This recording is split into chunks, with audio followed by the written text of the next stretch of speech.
Sveiki laidos Sveikatos DNR žiūrovai ir klausytojai, su jumis sveikinasi Vida Trinkaitė.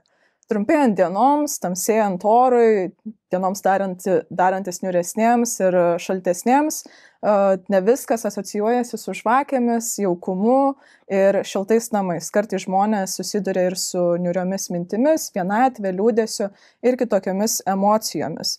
Kartais tai gali atrodyti kaip tiesiog trumpa būsena, kuri eis ir praeis, o galbūt už to slypi ir kažkas daugiau. Apie tai šiandien kalbėsimės su egzistencinės psichoterapijos specialistu Justinu Grigu. Taip? Taip, teisingai. Sveiki. Tai gal ir pradėkim nuo to, kodėl būtent žiemą ir rudenį atrodo padaugėja to emocinio nuovargio, liūdesio, kiek tai yra fizinis poveikis, kiek tai yra psichologinė kažkokia tai būsena. Aš manau, šitų dviejų dalykų nereikėtų taip griežtai skirti, vienas su kitu persipina.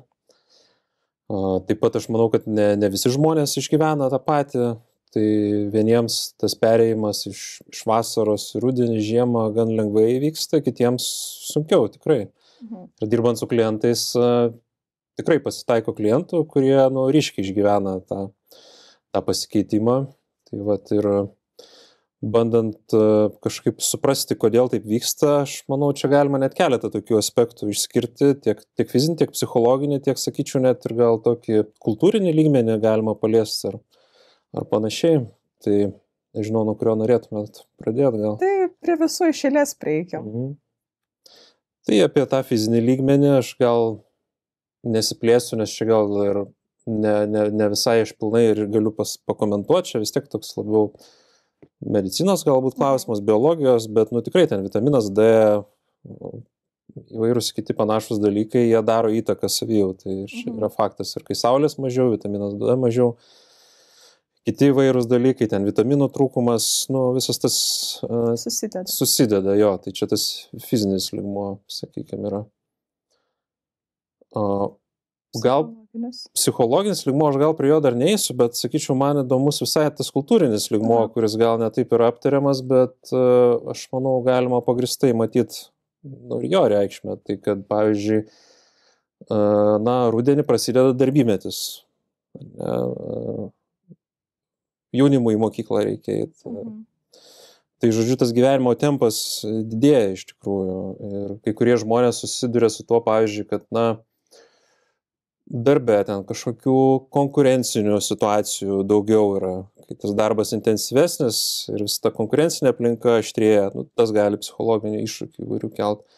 Apskritai didesnis fizinis krūvis pareina.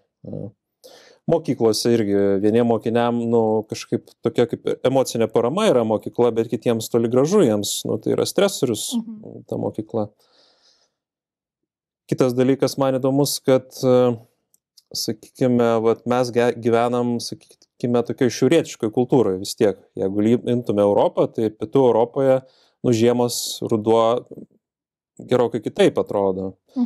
Ir man atrodo, kad žmogaus kūnas, jisai yra, vis tiek gal prisitaikęs prie tokio šiltesnio klimato, o mūsų tokia šiaurietiška kultūra būtent tamsiuoju periodu kaip tik dirba intensyviau. Tai, žodžiu, tuo metu, kai apskritai kūnas galbūt norėtų daugiau poilsio, mūsų kultūroje yra įprasta didinti tą darbo tempą. Ir šitą matyčiau kaip tokį tarsi prasilenkimą tokio biologinio laikrodžio ir mūsų kultūrinio laikrodžio. Tai aš manyčiau, tas yra toks kaip ir biškį gal prieštaravimas savotiškas tarp gamtos ir kultūros, gal galima taip apibūdinti. Tai čia, mano spėlionės tokios. O tai ką, čia reikėtų dabar rudenį planuotis atostogas kažkur šilčiau pailsėti, pabėgti nuo tos tamsos? Aš nežinau, koks čia būtų sprendimas, bet kažkaip tą turėtų omeny gal, kad tada, kai mūsų kūnui reikia daugiau poilsio, tokios priežiūros, būtent tada mes jam duodam didžiausią krūvį. Ir ypatingai iki švenčių turbūt labai tas tempas auga. Taip. Per šventės apskritai ten būna didžiulis tempas, ten ir tom šventėm ruoštis ir dirbti, ten prieš metų pabaigą, žodžiu, ten visokie apibendrinimai, atsiskaitimai, taip toliau, žodžiu.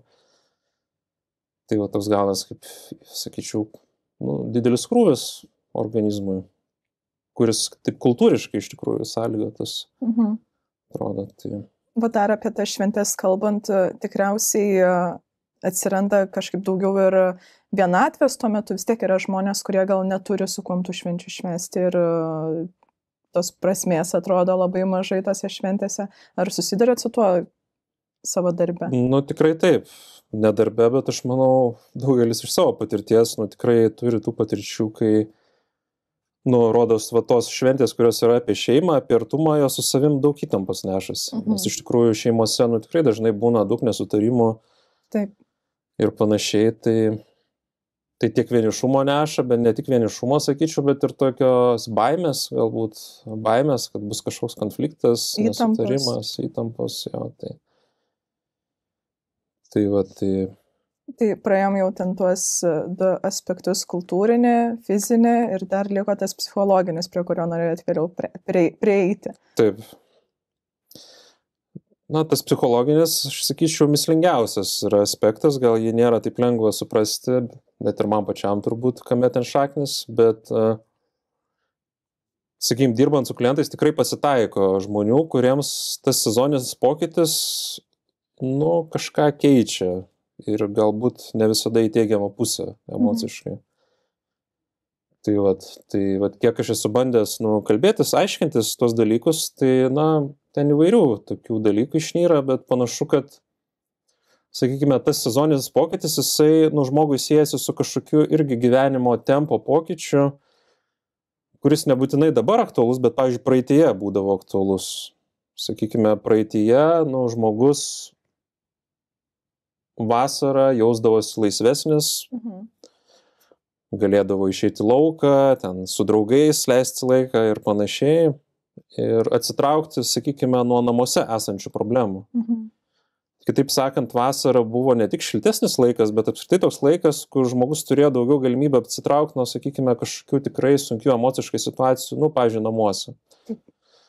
O rudenį, žiemą, nu, gaudavosi taip, kad tos galimybės siauresnės tapdavo ir žmogus tarsi tapdavo, nu, jausdavosi įkalintas toj probleminiai savo situacijai. Ir nepaisant to, kad tai, sakykime, yra, nu, žmogaus praeitis, bet net ir dabar ta praeitis yra gyva, va šiandien, net ir po 10-20 metų, kai keičiasi sezonas, nu, va, žmogui grįžta kažkokie kartais gal nepilnai įsisąmoninti prisiminimai apie tai, kas būdavo anksčiau. Ir tas žiemos laikas, rudens laikas, nu, jisai asocijuojasi tarsi tokiu kalėjimu.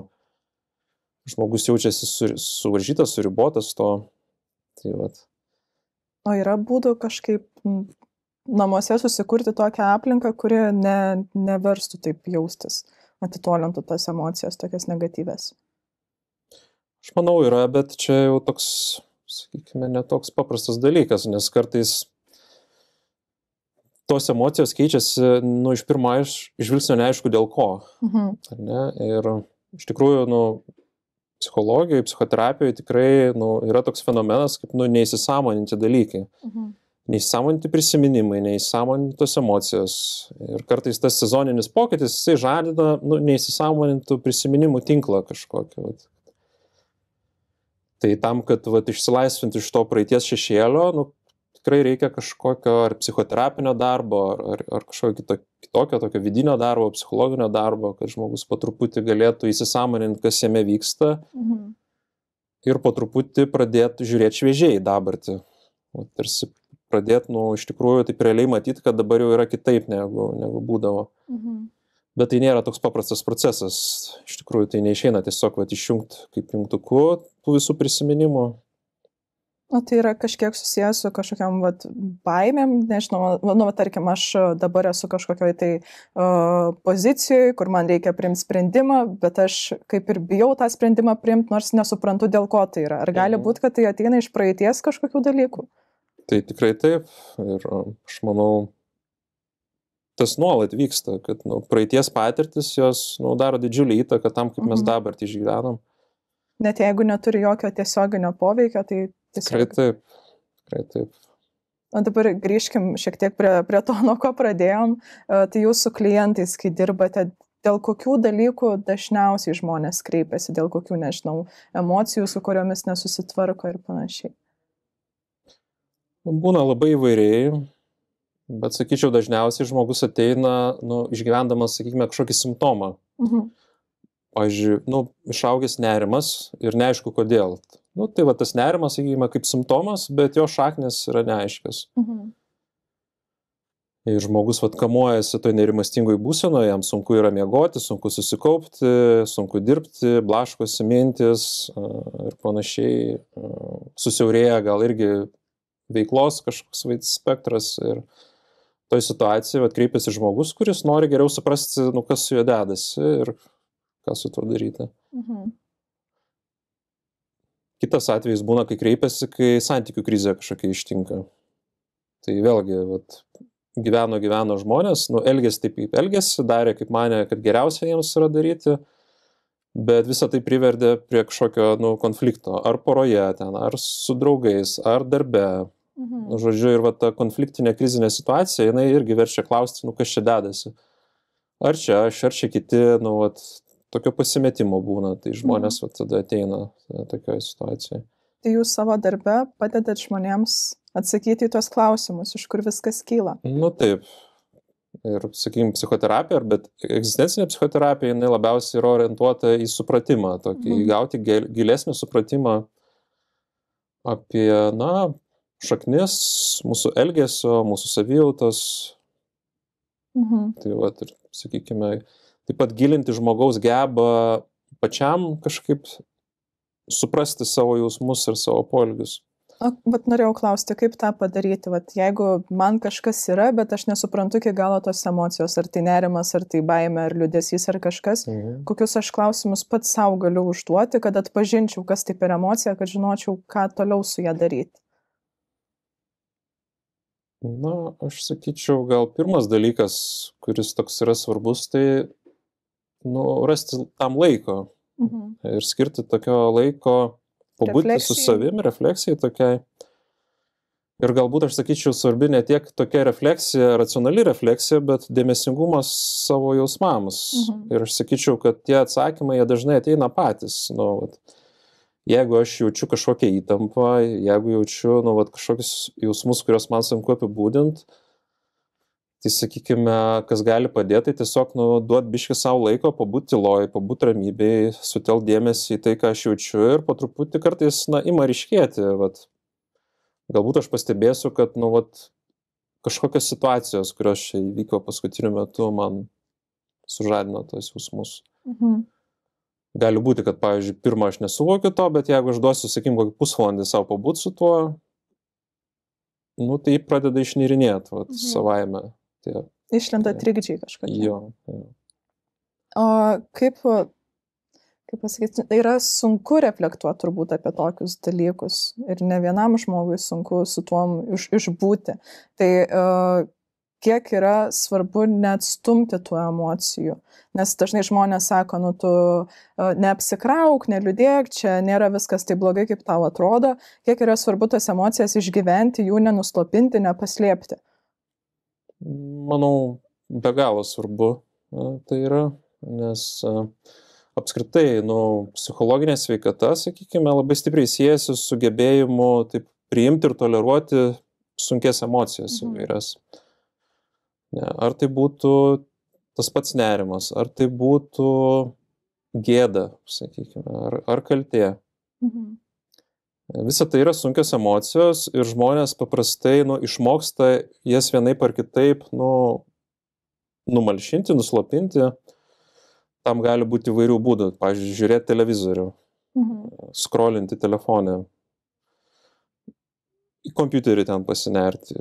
Gali būti sportas, gali būti valgymas, tai kas vadinama kartais emociniu valgymu. Vartojimas medžiagų, tai yra labai irgi paplitęs būdas, nes alkoholis jisai gali taip irgi kaip jungtukas perjungti tą būseną.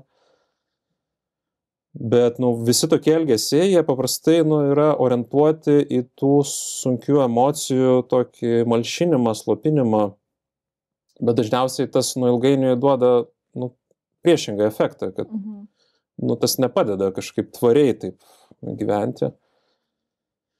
Tai toks gebėjimas išbūti su tom emocijom ir jas taip viduj kažkaip iškęsti ir, pavyzdžiui, netgi leisti savo paverkti, pavyzdžiui, pasikankinti, sakykime, su tom emocijom.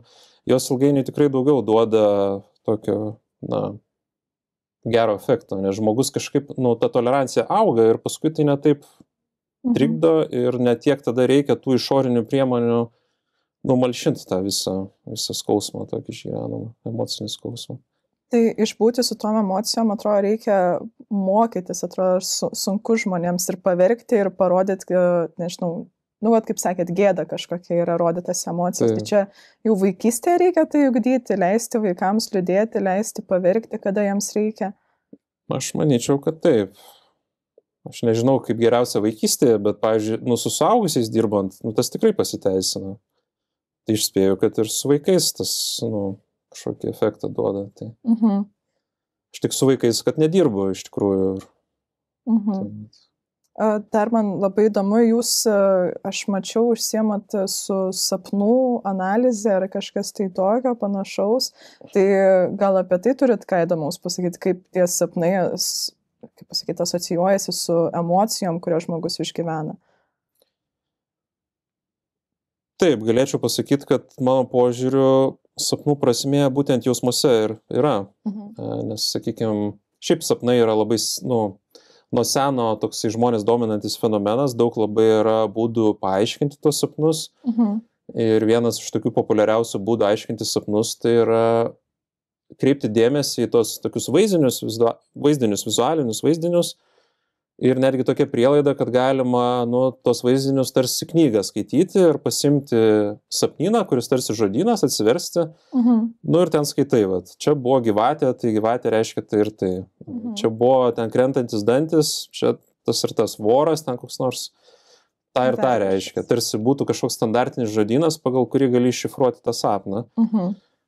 Bet, mano patirtyje tas nepasiteisina. Paprastai. Kartais kažkas lyg gal tokio būna, bet dažniau, kas pasiteisina, tai būtent kreipti dėmesį ne tik į tą vizualinę pusę, bet į emocinę pusę. Ką aš jaučiu, kai matau tą vaizdinį. Nes sapnuose ta jausmų sritis irgi yra labai ryški, labai gyva. Ir būtent tie jausmai, sapniai išgyvenami, jie tampa tokiu tarsi bendru vardikliu tarp sapno pasaulio ir kasdienio pasaulio. Ir kad sapnuose dažnai pasirodo tie jausmai, kuriuos mes budriam gyvenime būtent ir nustumėm į šoną. Mes darom įvairius dalykus, įsitraukiam į kasdienės veiklas, o daugybė tokių jautrių mūsų rūpesčių, jie lieka tokiai paraštėjai. Ir kartais mums atrodo, kad čia visai gerai mes tvarkomės, gerai gyvenam, bet naktį ten gali vykti visai kitas gyvenimas, ar košmarai, ar kažkokie keisti sapnai. Dažnai būtent per tą sapnų sritį mes galim pamatyti tai, ką mes ignoruojam kažkaip budriam gyvenimui. Tai jeigu sapnuoju košmarą kažkokį, tai reiškia, kad su kažkom susiduri, su kuo reikėtų realiam gyvenime irgi pakovoti, ar baimę kažkokią įveikti. Galimai. O jeigu tada sapnuoju kažką labai gražaus, žmonės labai internete juokiasi, kad 5 minutės iki žadintuvo būna patys gražiausi sapnai, ten svajonių gyvenimas ir panašiai. Tai jeigu kažką gero sapnuoju, kas tada, ką tai reiškia? Sapnai, manau, turi irgi įvairių funkcijų. Tai tie geri sapnai, kas jie būna, neretai, kad tai yra toks kaip kažkokio noro patenkinimas fantazijoje. Jeigu aš ko geidžiu, budriam gyvenime, tai gali būti, kad aš susapnuosiu, kad aš tą gaunu ir tokį malonumą pajusiu. Tai tokio pobūdžio sapnas, kuriame aš jaučiu malonumą, jisai gali būti užuomina į tai, ko aš noriu. Nes tai yra toks surogatinis būdas patenkinti tą savo norą. Tai, ko noriu, bet gal nebūtinai to, ką man reikia. Ką turite omeny? Kartais būna, kad, nežinau, galiu susapnuoti, kad aš ten turiu gražiausią, turtingiausią vyrą pasauly ir man sapne tai yra labai malonu ir faina, bet gal nereikia man to realiam gyvenime, kad aš jausčiaus tokia pat laiminga, kaip tame sapne tas 5 minutės. Gal ir nereikia, bet pats sapnas gal užuomina apie tai, ko jūs trokštat. Jeigu tai yra toks sapnas, tai kokį psichologinį poreikį šitas sapnas jums leidžia realizuoti. Tai jeigu tai yra toks vyras, tai gal tai gali būti irgi apie saugumą kažkokį, gal apie statusą kažkokį. Tai nebūtinai reikia realiai priimti, tiesiog kaip kažkokias tai užuominas į kažką. Nu jo. Bet kartu, vat remtis tokia prielaida, kad tokio pobūdžio sapnas, jisai atliepia mano kažkokį poreikį. Aha. Labai įdomu. Bet dar sugrįžkim prie mūsų tas temos. Jūs sakėt, kad ir su porų terapija užsiemat, su poromis dirbate. Tai ar tas... Šitą, man atrodo, gal neteigiu. Santykių krizės visokios. Ar tų santykių krizių padaugėjo dabar tokio laikotarpio? Jo, santykiai, bet aš dirbu paprastai su individualiais klientais.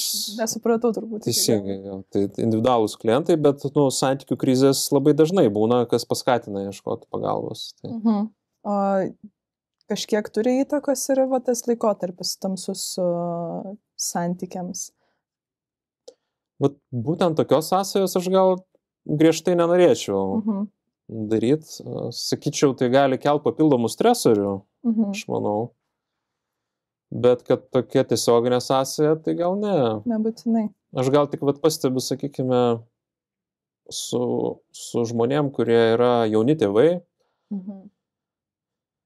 kad apskritai mūsų, gal čia irgi toks kultūrinis net yra aspektas, kad tie žmonės, kurie yra jauni tėvai, ypač jeigu dviese augina vaiką ir trūksta iš šeimos tokios paramos dėl vienų ar kitų priežasčių, tai jiems tiesiog labai fiziškai yra sunku apriepti tos visus reikalus, ten dirbti, save realizuoti, pasirūpinti vaiku ar vaikais, darželius, ten panašiai.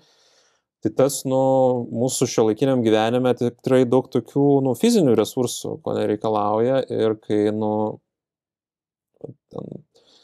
reikia to visų rūpintis, tai žmonės, pavargsta, paskui dar pradeda vaikai sirgti, ten, turbūt, rudenį, būna, rudenį žiemą, vaikai serga, tada tėvai turi ir vaikais rūpintis, ir ten darbus stabdyti, ten žongliruoti 20 ten užduočių vienu metu. Tai tas tikrai sukelia tokį tiek fizinį, tiek psichologinį krūvį ir, sakyčiau, paaštrina problemas santykyje, jeigu jų yra. Tai jeigu, pavyzdžiui, poroje sunku komunikuoti vienas su kitu, susitarti, kažkokius rasti kompromisus, ribas, abudu tenkinančius dalykus, tai tie visi stresoriai, jie patys santykiai priveda irgi iki tokio kritinio taško. Išryškina santykiai esančias problemas, kurios galbūt anksčiau buvo užkoduotos, bet jos taip nesimatė taip ryškiai. Tai šita prasme gal prisideda tas sezoninis pokytis, bet kaip toks jisai turbūt čia tokia papildoma aplinkybė turbūt yra. O bendrai yra terminas ta sezoninė depresija. Ar tai yra realus dalykas, ar tiesiog paprastas būdas paaiškinti tas žmonių emocijas? Aš žiūriu čia taip, kad yra keletas būdų tą sąvoką vartoti. Ir aš nesu, irgi puikiai įsigilinęs į tai, kaip, pavyzdžiui, psichiatrai tą sąvoką vartoja. Man atrodo, jie ją vartoja ir jeigu aš neklystu, yra pora tokių standartinių diagnozavimo įrankių, kurios psichiatrai naudoja ten. Ir juose lygtais ir yra apibrėžta sezoninė depresija. Ir kai psichiatras vertina, kad žmogui yra depresija, jis gali galbūt nuspręsti, kad tai yra sezoninė depresija. Aš nežinau, gal klystu. Ir jeigu neklystu, yra lyg tokių spėjimų, kad kai kurie žmonės tarsi fiziologiškai yra kažkaip užkoduoti, išgyventi tą sezoninį pokytį depresyviai. Bet vėlgi, aš sakyčiau, kad čia yra vienas bandymas paaiškinti, kodėl taip yra. Bet iš tikrųjų pasitaiko žmonių, kurie tą sezoninį pokytį taip išgyvena su depresija. Bet mes kalbėjom, kad kai užeina tos sunkesnės, liūdnesnės emocijos, reikia jas atpažinti ir su jomis išbūti, jas suprasti, kodėl jos tokios yra ir panašiai. O kada jau reikėtų kreiptis į specialistus, kada jau nebelabai gali pats su to mintim išbūti? Čia įdomus toks klausimas. Aš manau, tikrai kreiptis į specialistus jau tuo metu, kai pradeda atrodyti, kad aš nebeapriepiu to, kas vyksta, kai galbūt pradedu jaustis beviltiškai ar bejėgiškai. Galbūt, kai aš pastebiu, kad manyje, galbūt pykčio kažkokie nekontroliuojami būna tokie protrukiai, nes tas irgi dažnai kartu eina su to pačiu depresyvumu ar panašiai, arba kai nerimo yra jau per daug, tai dažnai tokio pykčio būna, susierzinimo, konfliktų padaugėja. Kita vertus, ką aš pastebiu dirbdamas su klientais, kad yra žmonių, kuriems ganėtinai sunku patiems savo pripažinti, kad situacija jau yra pakankamai rimta. Būna taip, kad žmogus atidėlioja, taip sako, kad gal dar ne dabar, arba čia ne taip rimta. Tarsi sunku padėti tą tašką ir savo pasakyti, kad man jau gana. Tai, dažnai tokie žmonės ateina aplinkos paskatinti. Gal jie patys netiki, kad jau reikėtų pagalbos, bet iš aplinkos kažkokių signalų sulaukia. Tai aš sakyčiau, ir į tuos signalus, kai kažkas iš šono sako, žinai, kad aš matau, kad tau blogai, kartais gal irgi atkreipti dėmesį, nes kartais, mes patys nebeįvertinam tos situacijos. Aš kaip tik ir norėjau klausti apie aplinką, kokie yra tie signalai, ką galima pastebėti. Pavyzdžiui, matau, kad mano draugas kažkaip taip elgiasi, kokie tai gali būti signalai, kad aš jam jau sakyčiau, gal tu kreipkis pagalbos, arba, nežinau, gali ir man išsipasakot, kaip tiesiog būti su tuo žmogum. Tai čia klausimas, kaip identifikuoti, kaip atpažinti tos signalus. Aš irgi, ta prasme, sakyčiau, kad dažnai toks, gali būti signalas irzlumas padidėjęs, impulsyvumas, pykčio protrukiai, sakykime. Iš kitos pusės uždarumas irgi dažnai yra signalas, kad žmogus tapo uždaresnis, mažiau dalinasi, pasyvesnis galbūt yra įvairiom prasmėm. Sakyčiau, kaip tokį rimtą signalą visuomet reikėtų traktuoti, jeigu žmogus pradeda kalbėti, apie savižudybę, jeigu atvirai žodžiais, sakykime, tai čia tikrai yra, į ką visada reikėtų atkreipti dėmesį, manau, ir nenurašyti to. Bet ir tokie išsireiškimai, kaip viskas užkniso, viskas atsibodo, niekur nebematau prasmės, jie gali būti užuominos, kad žmogus beviltiškai kažkaip jaučiasi.